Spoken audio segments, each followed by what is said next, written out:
All right, so part one, the importance of defining your niche. This is where we talk about the thing that most businesses out there really mess up, which is, being unique. And everybody wants to, make money with their business, but some businesses just seem to make a bigger wave, and it's because they have mastered this part. Now, this is a small percentage of all the businesses out there.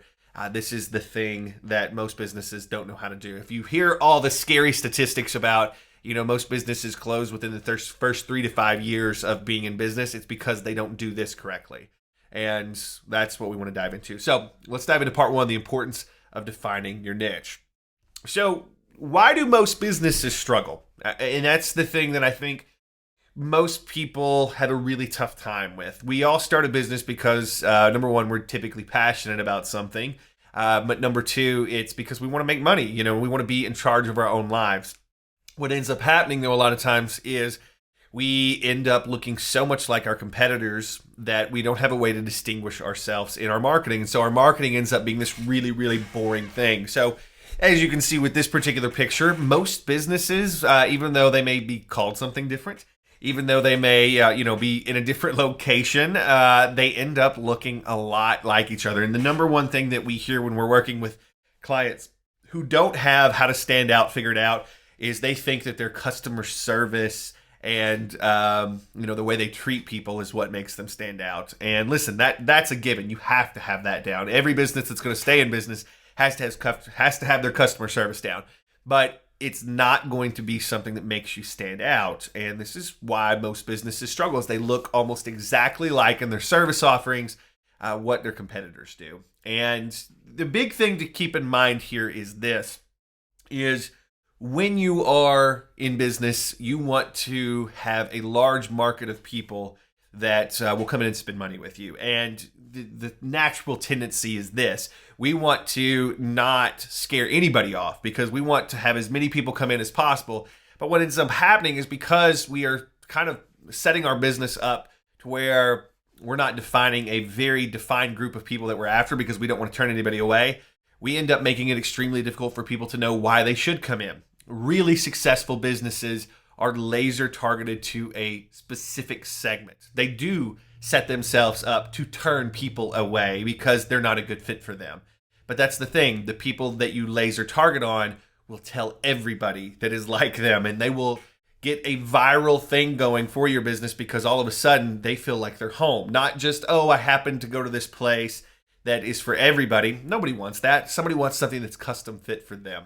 And so most businesses struggle because they don't do that. They don't build something that's custom fit to a tight-knit group of people. They build something that is very generic because they think being generic is going to make sure that they don't turn anybody away. And in reality, you lose more people by being generic than if you laser target and turn people away. So let's talk about this. How do you actually niche down effectively? Okay, so a couple things that you want to keep in mind. First, you want to play to your strengths. So what I tell every business that we work with in our agency is make sure that you look at who you're already attracting. So if you've been in business for a little while, you're going to start to see a couple things. You're going to start to see that, hey, you've got a lot of people coming in. We have a lot of businesses that tell us, well, we've got a lot of people coming in, but they're all very different. Well, no, they're not. You're going to see that for some reason, your people in your business seem to attract one kind of person very easily. Now, maybe you attract a lot of people, but you attract one kind of person very easily. It's because those people are really locked in on what you're doing. So when you start to niche down, who are you attracting already? Now, that's going to be a lot of times locked in with who is on your staff, who you are, especially if you're doing most of the marketing for your business and you're like the star in your business. It's going to be kind of who you are that decides who you're attracting just naturally. So that's one thing you have to keep into consideration. The next one is, who do I want more of in my business? So of all the people that you see in your business all day, and then all the people you see in your business all week, all month, who are the ones that you get a lot of joy out of? Who are the ones that have no problem spending money in your business? They love spending money in your business, and it's just a joy to do business with them. I'm not talking about, the mass amounts of people that you kind of hate when they come through the doors, but they pay the bills.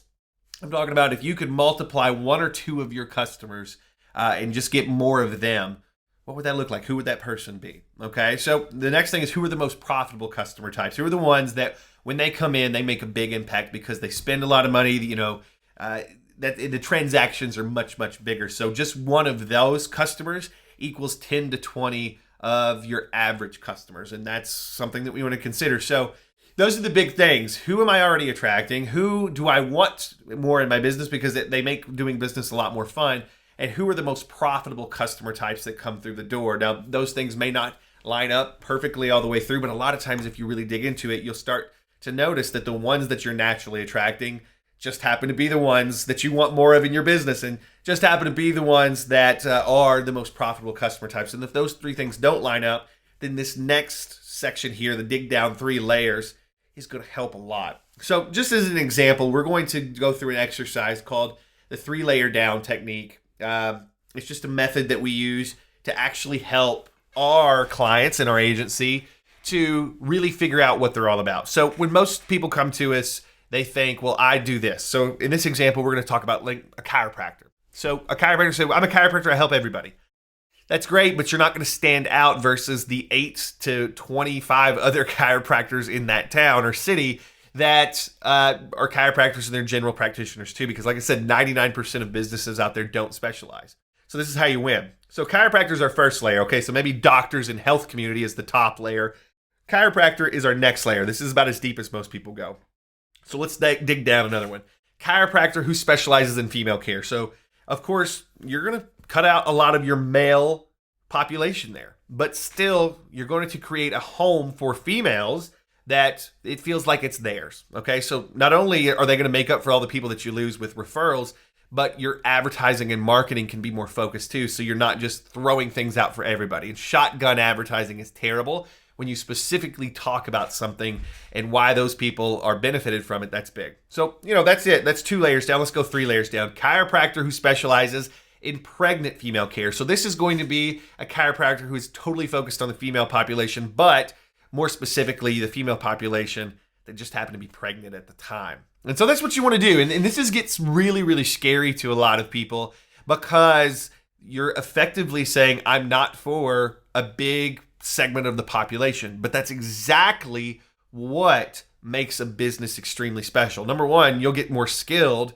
because you get to specialize. Number two, your marketing gets more effective because you know exactly what to say to hit your specific audience. Plus, you're going to know exactly where to advertise because you're only going to advertise in places that appeal to that specific market subset.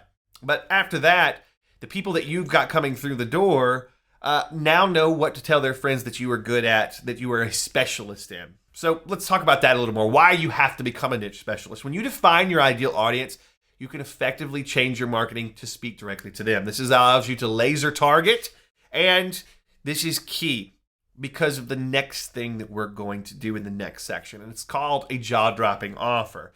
Now, a jaw-dropping offer is something that a lot of businesses try to do, but they don't do effectively because they're trying to put out this offer to mass population. The kinds of offers that we put out are the kind that people are like, oh my gosh, that's too good of a deal to be true.